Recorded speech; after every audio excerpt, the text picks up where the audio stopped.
మనకి Rohit Sharma test cricket నుంచి retirement ఇచ్చిన తర్వాత జడేజా పేరు ఎక్కడ కెప్టెన్ రేస్లో కానీ వైస్ కెప్టెన్ రేస్లో కానీ ఎక్కడ కూడా కనిపించలేదు కదా. అయితే మరి దీని తర్వాత ఇంగ్లాండ్ సిరీస్లో కూడా ఒక సీనియర్ ప్లేయర్ లాగా ఆడుతూ ఉన్నాడు. సో దీంట్లో భాగంగా మనకి సెకండ్ టెస్ట్లో కూడా చాలా మంచి ఇన్నింగ్స్ ఆడాడు. ఫస్ట్ ఇన్నింగ్స్లో దాదాపు 89 రన్స్ ఏం చేశాడు 137 బాల్స్లో. సో దాంతోపాటు శుభ్మన్ గిల్తో కలిసి 2 రన్స్ పార్ట్నర్షిప్ బిల్డ్ చేశాడు కదా 6 వికెట్కి. అయితే మరి 89 రన్స్ కొట్టిన తర్వాత మ్యాచ్ ఇది డే కంప్లీట్ అయిన తర్వాత ప్రెస్ కాన్ఫరెన్స్లో ఒక క్వశ్చన్ ఎదురైంది.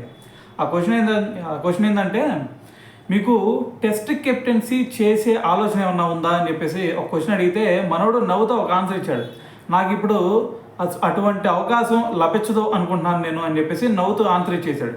ఎందుకన్నాడంటే అది అతను ఎప్పుడైతే శుభ్మన్ గిల్తో పాటు ఆ 202 రన్స్ పార్ట్నర్షిప్ బిల్డ్ చేశాడో అప్పుడు శుభ్మన్ గిల్ బ్యాటింగ్ చూస్తూ ఉంటే ఎక్కడా కూడా ఇతను అవుట్ అవడం అనిపించిందంట. ఎందుకంటే అతను ఆత్మవిశ్వాసం కానీ లేదు అంటే అతను ఒక కెప్టెన్ లాగా ఫీల్ అవ్వకుండా ఒక ఆటగాడి లాగా మాత్రం ఆడుతున్నాడు. బయట ఏ ప్రెషర్స్ కూడా అతని మైండ్లోకి రానియకుండా ఎంత సమర్థవంతంగా ఆడుతున్నాడు. మరి ఇటువంటి కెప్టెన్ తీసేసి వేరే కెప్టెన్ వస్తాడు అనేది నేను అనుకోవట్లేదు అని చెప్పేసి ఒక స్టేట్మెంట్ ఇచ్చాడు. సో దీన్ని బట్టి మరి మీరేమనుకుంటున్నారు అనేది కూడా తెలియాలి కదా. మరి శుభ్మన్ గిల్ ఫ్యూచర్లో ఇదే విధంగా కంటిన్యూ అవుతాడు అనుకుంటున్నారా, లేదు అంటే డ్రాప్ అవుతాడు అనుకుంటున్నారా? సో మరి జడేజా మాటలు చూస్తుంటే ఖచ్చితంగా శుభ్మన్ గిల్లే ఇంకొక 10 years వరకు కంటిన్యూ అయ్యే ఛాన్సే కనిపిస్తోంది. సో మరి దీని గురించి మీరేమనుకుంటున్నారు అనేది కూడా తెలియాలి కదా. తెలియాలంటే ఏం చేయాలా, కామెంట్ చేయాలి కదా. సో కామెంట్ చేయండి.